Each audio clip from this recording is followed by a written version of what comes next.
అనగనగా శ్రీపురం అనే పురాతన గ్రామం ఉంది. ఆ గ్రామంలో ప్రతి ఉదయం సూర్యునితో పాటు రైతుల జీవితం మొదలయ్యేది.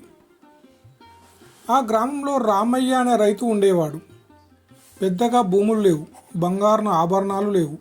కానీ అతని గుండెల్లో మాత్రం నిజాయితీ మాత్రం పంటల కంటే పుష్కలంగా ఉండేది. ప్రతిరోజు పొలంలోకి అడుగుపెట్టి ముందు భూమికి నమస్కారం చేసేవాడు. తనకు భార్య లక్ష్మి ఉండేది.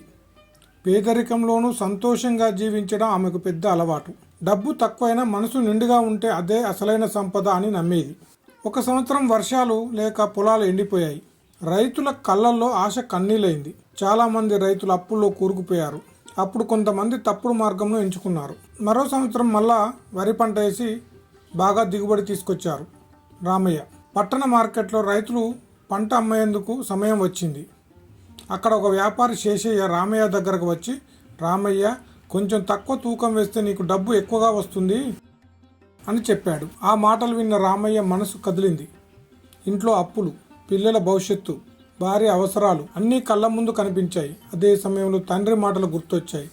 నిజాయితీ పోతే మనిషి పోతాడు అని గుర్తు రాగానే వెంటనే రామయ్య ధైర్యంగా చెప్పాడు, నేను మోసం చేయను, నా పంట ఎంత తూకం అంతే అమ్ముతాను. వ్యాపారి నవ్వాడు. ఇలాంటి వాళ్ళు ఈ రోజుల్లో బతకలేరు అని ఎగతాళి చేశాడు. రామయ్యకు తక్కువ డబ్బే వచ్చింది, కానీ తన మనసు మాత్రం భారం లేకుండా ఉంది. ఇంటికి వెళ్ళి జరిగిన విషయం చెప్పాడు. లక్ష్మి నవ్వుతూ చెప్పింది, డబ్బు రాకపోయినా పర్వాలేదు, నీ నిజాయితీగా ఉండడమే ముఖ్యం అన్నది. కొన్ని రోజులకు మార్కెట్లో జరిగిన మోసాలు బయటపడ్డాయి. ప్రభుత్వ విచారణ జరిగింది. అధికారులు ఆ గ్రామానికి వచ్చారు. మీ గ్రామంలో నిజాయితీ రైతు ఎవరు అని అడిగారు. గ్రామస్తులంతా ఒకే ఒక గొంతుతో చెప్పారు, రామయ్య మాత్రమే నిజాయితీ గలవాడు. ప్రభుత్వం రామయ్యను గౌరవించింది.